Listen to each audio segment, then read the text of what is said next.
বলছে if 4 into np3 equal 5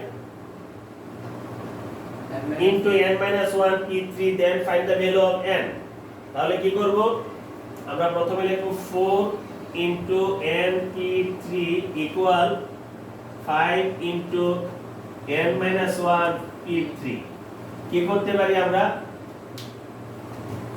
প্রথমে 4 into np3 formula কি লিখব n factorial divided by n minus 1 r factorial r বললো এখানে কি হবে r এর যে মানটা আছে সেই মানটা হবে ওকে এটা হইছে দেন লক্ষ্য করো 5 into n minus 1 এখানে n minus 1 সবটাই হচ্ছে n factorial divided by n minus r factorial clear এখন আমরা কি করব এই n factorial n টা কমাবো তাহলে 4 into n কমালে কি হবে n into n minus 1 n minus 2 n minus 3 আর যাব না কারণ কি নিচেরটার সাথে মিলে গেছে n minus 3 factorial clear okay 5 n কি হবে n minus 1 সবটাই n n minus 1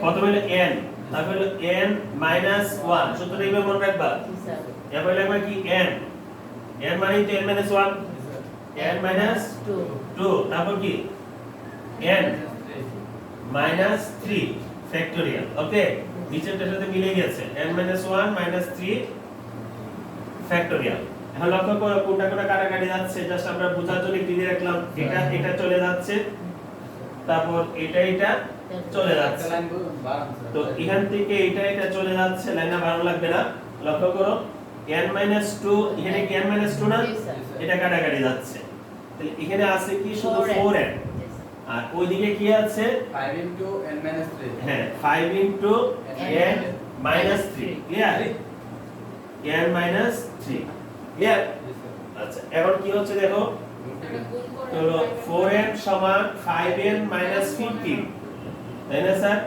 তাহলে 4n minus 5n equal minus 15 নাকি সাইড বদল করেছে চিহ্ন বদলিয়ে তাহলে -n সমান -15 উভয় দিক থেকে যদি আমরা মাইনাসটা সরিয়ে দেই সুতরাং n ইকুয়াল 15 আমাদের পেয়ে গেলাম কাঙ্ক্ষিত রেজাল্ট এর মান কত 5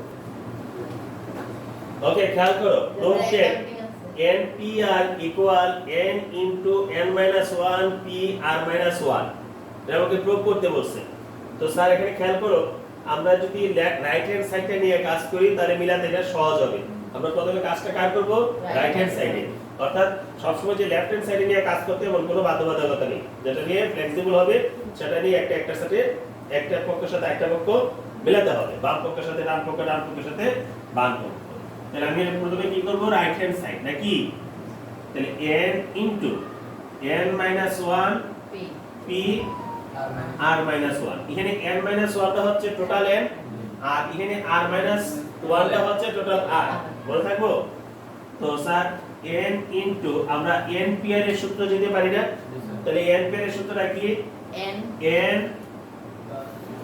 n factorial divided by n minus r factorial তাহলে n হচ্ছে এটা মাইনাস r আমরা একটু লাইনটা বাড়াই দিই কি বলো মাইনাস r সবটাই তো r ওকে এই জন্য আমরা সামনে মাইনাস চিহ্ন দিয়ে দিলাম ফ্যাক্টোরিয়াল হবে হ্যাঁ ফ্যাক্টোরিয়ালটা আমাকে দিতে হবে then n into n minus 1 factorial divided by n minus 1 minus r plus 1 factorial okay তাহলে এখানে কি দাঁড়াচ্ছে n into n minus 1 factorial divided by r factorial n minus এখন লক্ষ্য করো আমরা এইভাবে লিখতে পারি n into n minus 1 factorial divided by n minus r factorial লিখতে পারি কিনা তাহলে এই জায়গাটার সমান আমি শুধুই লিখতে পারি n factorial কেন n factorial এর মান কি n into n minus 1 factorial ঠিক না তাহলে এই জায়গাটা যে কথা এই জায়গাটা একই কথা তো এখান থেকে আমি এখানে লিখতে পারি কিনা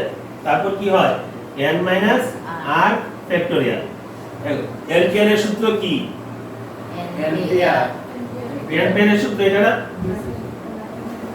এটা না সো আমরা লেফট হ্যান্ড সাইড কত left hand side সমান npr so left hand side সমান লেফট হ্যান্ড সাইড সমান রাইট হ্যান্ড সাইড, এটা কি হবে? প্রুফ।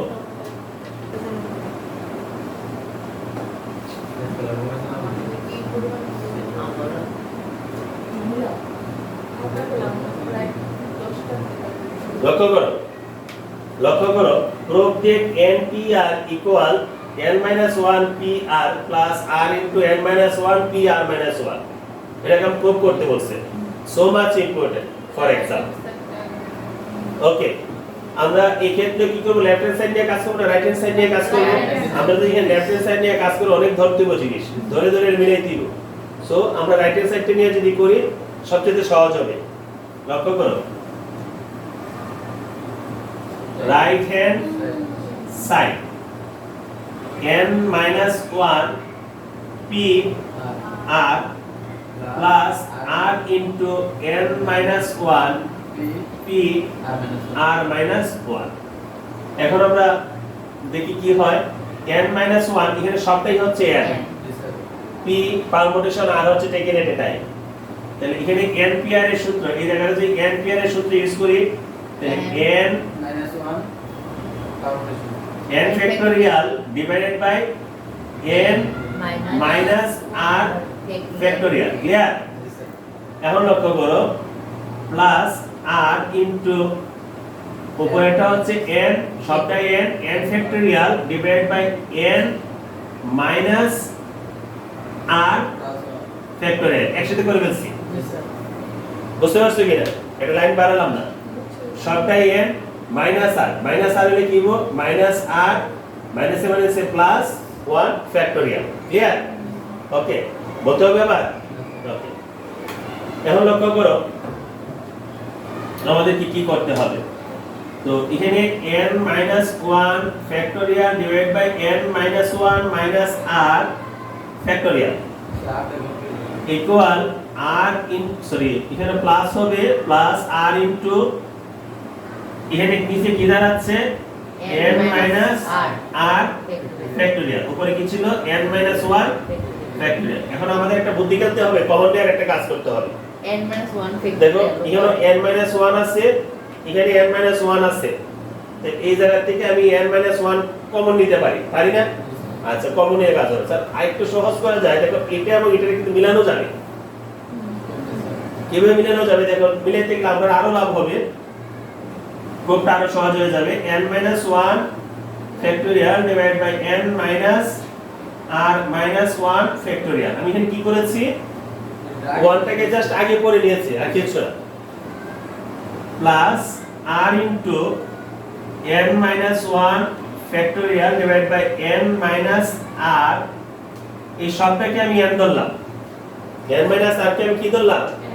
n ধরলাম।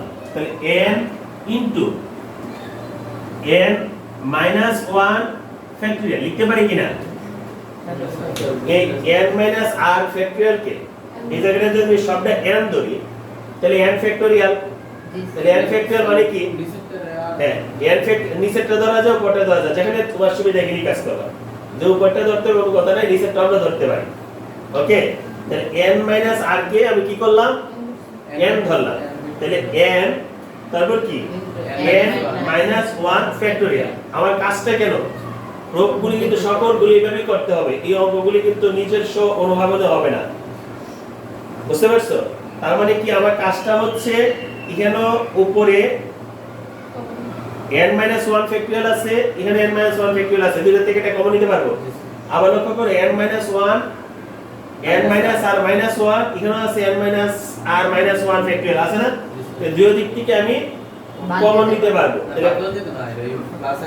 এখন যদি আমরা কমন নেই, খেয়াল করো স্যার এখানে কি বার হবে না, ইকুয়াল হবে। দেন n minus 1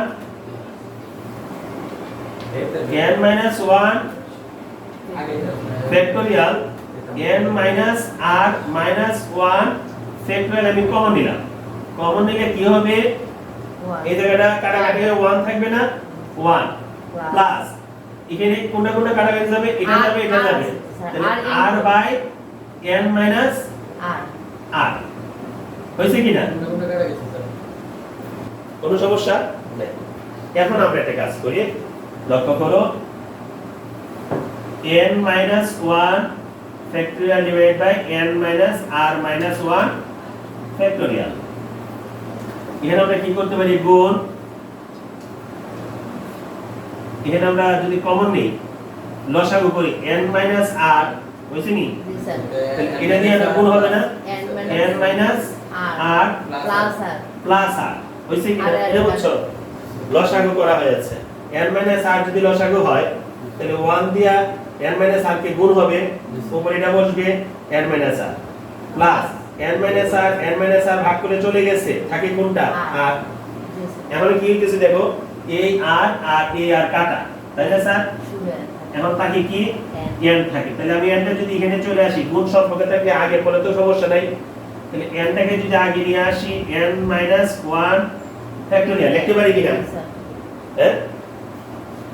আবার এটা কি করতে পারি, নিচের অংশটা দেখো n minus r into n minus r minus 1 factorial লিখতে পারি কিনা, নিচেরটা নিচের সাথে গুণ হলো, উপরেরটা উপরের সাথে গুণ হলো।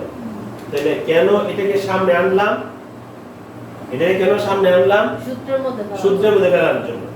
এখন আমরা কি করতে পারি খেয়াল করো, এখানে একটা জিনিস খেয়াল করো sir, n into n minus 1 factorial সমান আমরা n ফ্যাক্টরিয়াল লিখতে পারি কিনা, লিখতে পারি, হ্যাঁ? আবার n minus r into n minus r minus 1 আমরা যদি n minus r কে যদি ইলাবোরেট করি, ফ্যাক্টরিয়াল এটাকে যদি আমরা ইলাবোরেট করি বা ফ্যাক্টরিয়াল কাজটা করি, তাহলে n into n minus 1 factorial এভাবে লিখতে পারি কিনা, ফাইনাল লিখতাম। তাহলে এই জায়গাটা সমান আমি কি n minus r ফ্যাক্টরিয়াল লিখতে পারি কিনা, পারি, লিখতাম। এরপরে খেয়াল করো n এর সূত্র কি, n factorial divide by n minus r factorial, যদি n এর সূত্রটা, তাহলে এটার সমান আমরা কি লিখতে পারি, n pr লিখতে পারি কিনা।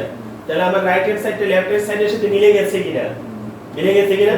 তাহলে আমরা ইকুয়াল লিখতে পারি কি, সমান লেফট হ্যান্ড সাইড সমান রো। বুঝতে পারছো না, ক্লিয়ার কিনা এটা? এই 6টা অঙ্ক করলে স্যার আমাদের যদি কোনো n এর মান বের করতে হয় বা প্রুফ করতে হয় 100% এই 6টার মধ্যে থেকে আমার মনে হয় থাকবে। 100% বলার উদ্দেশ্য কি, আমরা বিগত ইয়ারগুলিতে যা দেখেছি এইগুলোর মধ্যে থেকে কোয়েশ্চেন আসে। ওকে, থ্যাংক ইউ।